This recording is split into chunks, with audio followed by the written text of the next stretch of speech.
natin ipinagdiriwang ang kapistahan ng Santo Niño ngayon.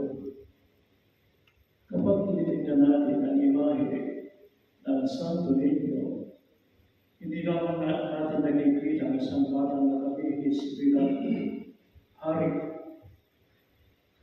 May mas maraming at mas maganda pa tayong nakikita.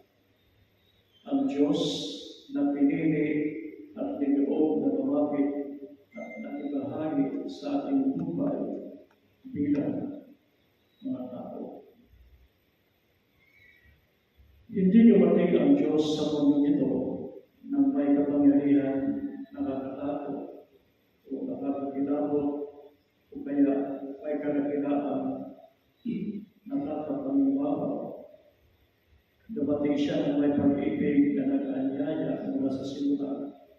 Kaya pinakita at inilihat ng Diyos ng kanyang pamamaraan at kadakilaan ay kakaiba sa sukatan ng kadakilaan ng mundo.